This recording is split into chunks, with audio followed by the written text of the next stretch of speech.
Okay, hi everyone. So this is another one of my super exciting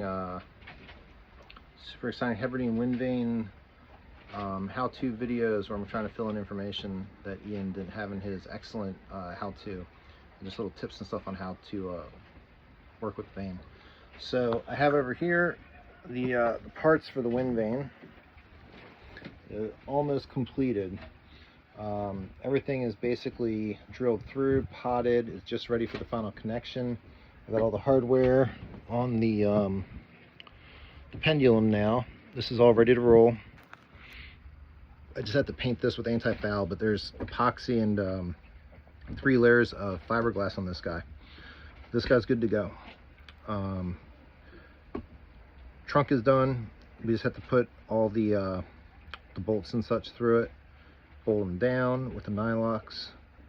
The irony is I have all the basic pieces, but I left when I was leaving the house today to come over here to Catalina, I left my one of my plastic boxes with a lot of the hardware at home.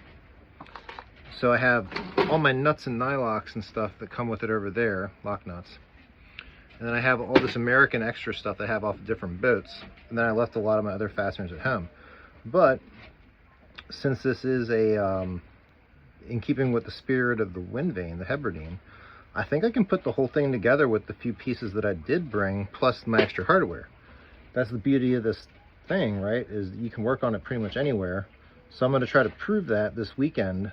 It's Friday afternoon for the record. I'm going to try to put it together with what I just happened to bring with and not forget. And I bet I can jerry-rig the thing. Well, not jerry-rig, just use the parts that I do have to make it work. So that's what we're going to do. We're going to try to get this thing put together finally in Catalina, here in Emerald Bay, and then sail back with the Hebridean on Friday. Now, I have not installed the base yet. So down there you can see it in my dinghy, which I have tied off the back of my boat. I'm going to install that on the transom today. I'm going to drill the 4 holes. I'm going to bolt it through. I'll get backing plates later on, and I'm not expecting heavy weather or anything on the way back. I'm going to drill it in there, and then we're going to put the rest of it together. So we're actually going to finish up the Hebridean Windvane while on a mooring here in Catalina in beautiful Emerald Harbor. So that's the plan. So we'll see if it actually works. Okay, so here we are down inside the cabin, which I've turned into a little Hebridean workshop. You can see the devices laid out here. It just barely fits on my the settee and into the quarter berth of my Islander 30 Bahama. Like I said, I actually left a lot of the pieces at home, but I was able to use my spare backup kind of junk drawer that I bring with me to actually kind of jerry-rig everything together. And yeah, so you can see it's actually a pretty robust system. You can really, if you're caught short somewhere and you're missing pieces, you can make stuff happen with this design because it's just so basic. And after you've worked on it for a while, you get to understand what it needs to function. I got one step left, and only one, I think, which is to add a bunch of shims. These are window shims into here, so that the pendulum can only turn 30 degrees off center, which is what the instructions call for. So I'm going to eyeball 30 degrees, and I'm going to, since I don't have the right size bolts, I'm going to drill holes through these for now, and then pop some zip ties in there and zip tie them on for the trip back. And then I'll put the bolts through the holes when I get back to San Pedro. So pretty excited. I've got Loctite on pretty much everything. I don't think I missed anything that should be Loctited. Otherwise, I have the lock nuts on there, which I don't completely trust, but we'll see what happens with them. The biggest part that I'm concerned about as far as that goes is actually the foot, because this is kind of a, I've never heard of anyone having a problem with it once they Loctite and put the nylon bolts on, but I am concerned about that guy backing off. So all these are Loctited, and they're really cranked down. I'm just hoping that that will stay in place. What I think I'm going to do though is I've ordered some 5mm and 6mm eye nuts. I'm going to put eye nuts on most of the things that I can, like this, and I'll put a little string on the eye nut that'll be designed so if this ever backs out, this will just fall off and the eye nut will catch the weight and the rod, maybe the other bolts or whatever, but I'll have plenty of bolts. And you know, I can basically make it happen, right? It'll catch it, I'll fix it up. But my goal is to put eye nuts on almost everything that I can on this, just for utility purposes, and to tie little pieces of Dyneema around things so that they can't go anywhere if they do fall off. Just really make this thing as survivable as possible. And maybe I'm overstating the danger of that happening once everything is Loctite and stuff, just because I've never, you know, used it in the field yet. But pretty happy. Been an adventure, but finally got it done. All right, so we'll put it back on the boat and take some more pictures of it outside. All right, hi again, everyone. This is Zach. I'm coming at you from Carol Marie in beautiful Catalina, Emerald Cove, on August 1st, actually, I guess. And I want to show you guys a little bit of how I built this bracket here for my boat. I'm gonna be really careful not to drop my phone. So I made this out of some big mahogany pieces. These are 2 inches down here. These are 1.5 up here. 50 and 25 millimeters for you guys who are not in the US. This is partially held in by friction. I got some starboard on the inside of this gap. And I have this whole thing through bolted. 4 bolts, or 2 bolts here, 2 bolts here. And then 4 bolts going in the transom. It's not perfectly lined, but it's pretty tight actually, now I'm thinking about it. Yeah, there we go. It's a little loose. The reason it's a little loose is these are a little loose. I kind of did that on purpose to make it easier to install against the transom. I'll probably use some shims to really tighten it up. I have a bunch of spacers right now for use in the Hebridean, where the little plastic shims on top of the trunk to keep the pendulum from flopping too far. I'll stick some of these in there and make it nice and tight. This is actually pretty easy to install, believe it or not. I did it from a dinghy, which added a level of adventurousness. But I wanted to do it the hard way, on a mooring, so that I would have some familiarity with what an emergency repair could be like. This could have done it hove too, would have been a better test, but I didn't want to risk losing the thing. So the way I attach this, the box section, is you put a through bolt here into the bottom one, and then you use this guy here as a like a backup pin, basically. And you could also put like a whatchamacallit here, a shear pin, which is probably what I'll eventually do when I'm underway. I'm not going to use this, obviously, this screwdriver. But this is an example of what you could use to keep this at the right angle. I recommend that you do all the measurements needed so that you can do something like this. It's a really easy way to get this guy to the right, perfect angle. So you gotta make measurements and drill holes such that this stuff will line up. It can be a little tricky, so just really think it through when you put this together. Okay, hello everyone, this is Zach, coming at you from Carol Marie. I'm over at beautiful Catalina Island in Emerald Bay for it's July 21st or something. It's hard to keep track of time over here. And this is the first time a Hebridean has been in the water and completely put together. Now, like I said in my earlier video, I actually left one of the boxes with a lot of the hardware at home, but I was able to put this together without all of the hardware, and I'm actually glad that I got the chance to do this at least once, to kind of try to jerry rig it and see if I can make it work even when I'm not in the best of conditions.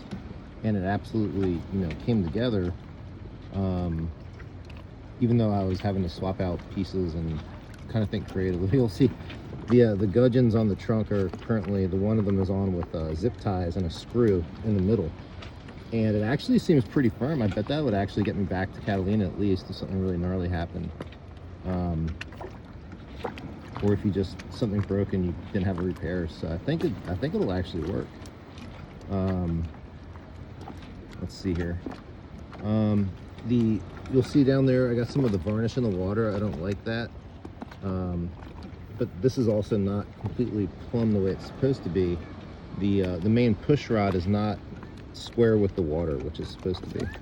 And so what I'm going to do is adjust the bracket here at the base to come up a little bit, and that'll kick the rudder out of the water a few inches, and we'll get a little bit less of the varnish out of the water. Not that it's the end of the world, and in fact, now I'm looking at it, the water line is actually right about where the water fiberglass stops. So I don't know if I made a mismeasure or what. I also want to get to the extent possible, the support out of the water. Just I don't want to get any water in there. Not that I think it will harm it at this point. There's so much varnish and 3 layers of epoxy in all the wood here that I don't think any water could conceivably seep in there. Not any time in the short term. Otherwise, it looks like it's pretty much working. I got it to balance. Obviously I don't have the thing on it. For tomorrow, I'm going to use some basic blue painter's tape and some other stuff that I got on the boat, just to make a temporary skin over that. And that should be that. I want to show you guys one more little tip. If you're doing the alternative arrangement and you're going to use these eye straps, there's 2 of them. I actually recommend putting them right here and then through bolting them. These are Phillips head screws, but they're actually bolts on the other side. So those are bolted on, and that will allow me to control the tiller. So I have a bunch of goodies on the boat, all kinds of blocks and stuff that I'll jerry rig something up. I don't have anything permanently attached yet, because I was so focused just on getting this thing done. But pretty stoked when we get back to the shore. Assuming everything else is good to go, we'll get rid of the zip ties obviously and put in the real hardware. But for now, I'm pretty stoked. It's easier. Well, it was harder than I thought it was going to be, frankly. It took me probably 5 months to do it. Part is the finish. It took 3 weeks to put all the finish on, because there's fiberglass and there's varnish and there's just so many layers of that stuff. But yeah, generally good, pretty excited. I can't wait to try it out. Alright guys, how's it going? This is Zach on Carol Marie. I'm on my way back from Catalina, where I installed the Windvane, the final install. I got my, I think I got it kind of up and running right now, even though it's completely jerry rigged. You see I got it zip tied onto that cleat over there for now. But this is the alternate configuration, so you shouldn't have to cross the control lines, which I didn't do. I got that one over there. And then the control line runs over here. This is my new favorite thing ever, my Hebridean Windvane. And you can see that it's steering a course right there. It's doing it all by itself. Get off we're kind of an easy reach right now. But it's got me aimed right at San Pedro. So you can see it's doing its job. I'm super stoked. It took me about 5 months to build this thing. I'm sure there's some tweaks I'm going to have to do on it. I'm going to really be watching it on this trip back to see exactly what I need to do to dial it in. Obviously, it should not be zip tied together anywhere. That was just because I forgot some of the final hardware, but it will work even when zip tied together. which is the whole purpose of this thing, right? Like, it's designed to repair it anywhere in the world. And I was able to put this thing together with just odds and ends that I had on my boat already, and like a dozen zip ties, even though I put on some of the hardware. Once I get back to LA, we'll put all the rest of the stuff on her. But as you can see, she's really she's working. We got right now 13 knots of wind. We're on a kind of on a ridge. That line right there.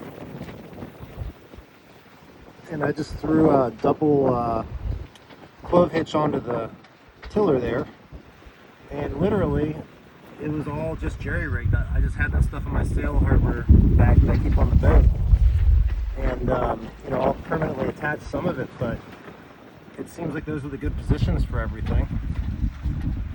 So yeah, I am super stoked. Took 5 months to build it. A lot of that was just because I didn't have proper tools. I was using all hand power tools.